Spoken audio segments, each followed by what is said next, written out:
Welcome back to the channel where I provide regular cricket content on interesting topics.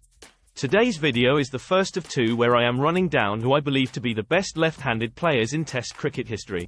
Left-handers can be a real asset to a side in a number of ways. From a bowling point of view, they create alternative angles and even create rough.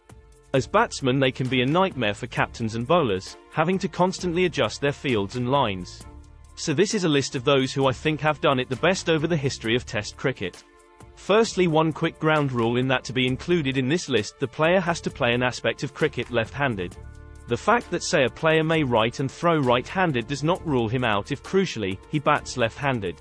Let's get started with the list. Number 10. Daniel Vettori. Vettori is one of those Kiwi players who does not get the attention I believe he deserves.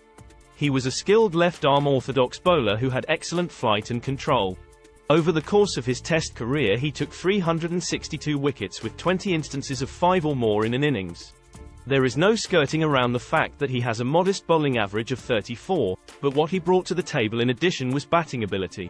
As his career went on, he developed into a genuine all-rounder, scoring 6 Test hundreds and averaging over 40 for the second half of his time in the game. For his abilities with the ball and contributing crucial lower-order runs, Vettori is my number 10 in this list. Number 9. David Gower. David Gower was one of those players who was equal part frustrating and spellbinding. He had a lovely flowing manner to his batting, whereby he could make it look effortlessly easy.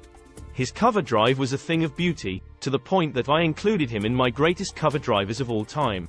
But he also had the tendency to waft his bat outside the off stump and get himself out.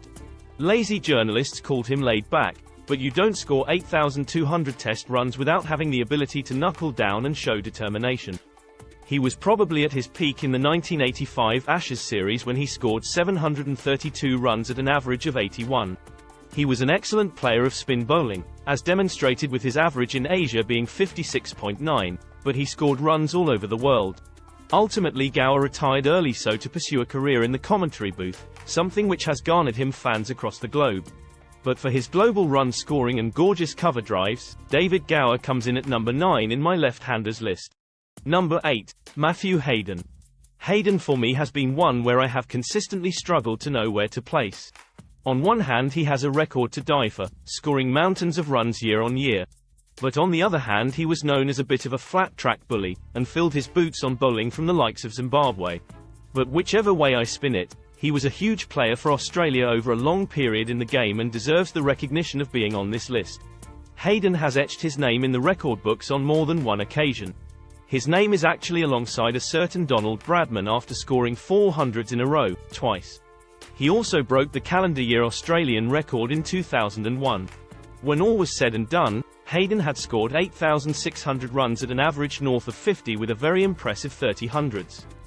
Hayden may not have been everyone's cup of tea, but for the sheer weight of runs and his longevity, he is a worthy number 8 here.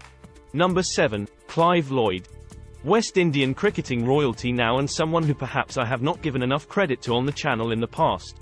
When I didn't include Lloyd in my Greatest West Indian 11 video, the comments blew up with disagreement.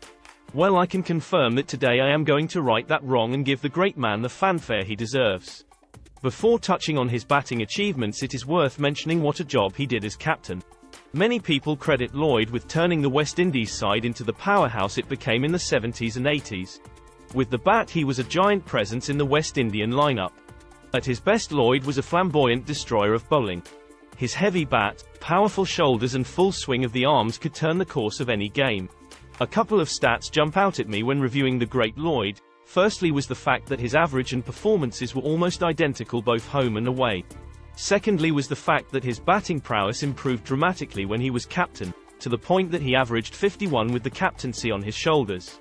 Overall, he scored 7,500 runs at an average of 46.7 with 1900s to his name.